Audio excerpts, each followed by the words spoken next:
গঙ্গাসাগর মেলার উদ্দেশ্যে রওনা হতে গিয়ে পুরুলিয়ায় আক্রান্ত হলেন ৩ সাধু। পুরুলিয়ায় গতকালই এসে পৌঁছেছিলেন তারা এবং তারা রান্নাবান্না করছিলেন, পাশাপাশি তাদের সঙ্গে রাঁধুনিও গাড়ি চালক ছিল।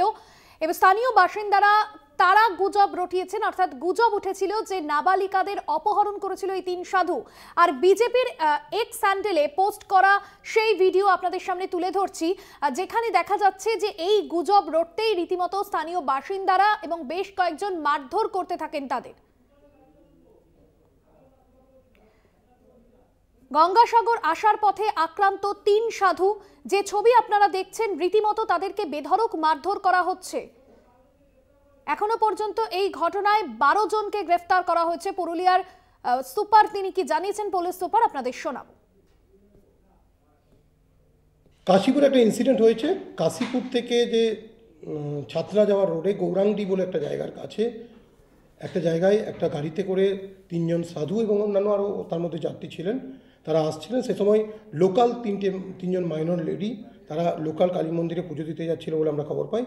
তাদেরকে যখন তারা গাড়ি দাঁড় করিয়ে কিছু জিজ্ঞাসাবাদ করে, তাদের মধ্যে কোনো মিসআন্ডারস্ট্যান্ডিং হয়। মিসআন্ডারস্ট্যান্ডিং থেকে ওই মহিলারা চিৎকার করতে থাকে যে ওদেরকে কোনো ব্যাড ইন্টেনশনে এই সাধুরা চেস করছে।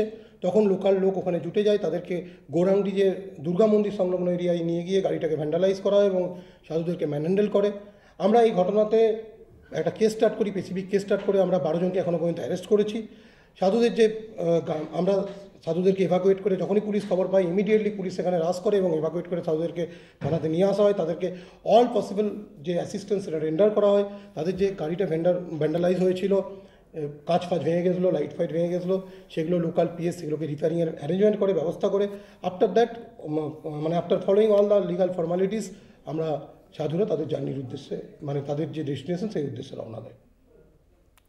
রিয়া মাঝি আমাদের প্রতিনিধি রয়েছেন আমাদের সঙ্গে ফোন লাইনে। রিয়া, এখনো পর্যন্ত পুলিশ কি জানাচ্ছে, এই ঘটনায় কি পদক্ষেপ পুলিশের?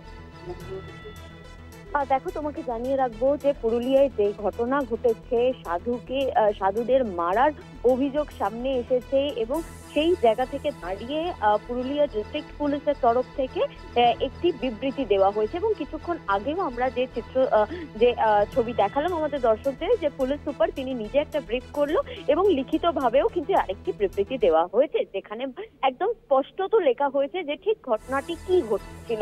এবং সেখানে যেটা বলা হয়েছে যে 3 জন মহিলা, তারা যখন এই সাধু গুলোর সঙ্গে তারা কথা বলে বা কিছু এরকম যখন হয়, তখন কিন্তু এদের যে ল্যাঙ্গুয়েজ প্রবলেম হয় এবং ল্যাঙ্গুয়েজ প্রবলেম তাদের কথোপকথন, অর্থাৎ সাধুরা যে কথা বলছিল সেই কথা এই যে 3 জন মহিলা ছিল তারা বুঝতে পারেনি। এই 3 জন বুঝতে না পারায় পাশাপাশি যারা ছিল তারা ভাবেন যে হয়তো এই মহিলাগুলোকে তারা নিগ্রহ করার চেষ্টা করছে, তারা কোনো কথা বলছে এবং তাদেরকে টিজ করার চেষ্টা করছে। এবং সেই বিষয়টা ভেবেই কিন্তু আশেপাশে যারা ছিল তারা এই সাধুগুলোর ওপরে চড়াও হয়। এবং এই ঘটনা যখন পুলিশের কানে যায়, তারা ইমিডিয়েট সেই স্পটে গিয়ে পৌঁছায় এবং স্পটে পৌঁছানোর পর এই যারা উত্তেজিত যারা জনতা ছিল তাদেরকে সেখান থেকে সরিয়ে দেয় এবং এই সাধুগুলোকে রেস্কিউ করে এবং যথাযথ জায়গায় তাদেরকে পাঠিয়ে দেয়। এই জায়গা থেকে পুলিশ সুপার তিনি যেমনটা মেনশন করেছেন বা এই বিবৃতিতে যেমনটা বলা হয়েছে যে কোনোভাবে এই ঘটনার পরিপ্রেক্ষিতে তারা একটি কেস স্টার্ট করেছে, যেখানে এখনো অবধি যে চিত্র আমরা দেখছি যে সাধুদেরকে ধরে মারধর, সেই ঘটনায় এখনো অবধি 12 জনকে গ্রেপ্তার করা হয়েছে। এবং এই ঘটনাটি কিন্তু একদমই লঘুভাবে দেখছে না পুরুলিয়া ডিস্ট্রিক্ট পুলিশ, তারা কিন্তু এটা যথাযথ একদম স্ট্রংলি এই কেসটাকে হ্যান্ডেল করছে এবং এখনো অবধি 12 জনকে গ্রেপ্তার করা হয়েছে। তবে এর পিছনে কোনো রকম ইন্টেনশন ছিল না যে সাধুদের মারতে হবে, কারণ এটা একটা ল্যাঙ্গুয়েজ প্রবলেম হয়েছিল মহিলাদের, তারা বুঝতে ভুল করেছিল এবং সেই কারণের জন্য পাশাপাশি যারা ছিল তারা চড়াও হয়েছিল এই সাধুগুলোর ওপরে। একেবারে ধন্যবাদ জানাবো রিয়া মাঝি আমাদের প্রতিনিধি ছিলেন ফোন লাইনে।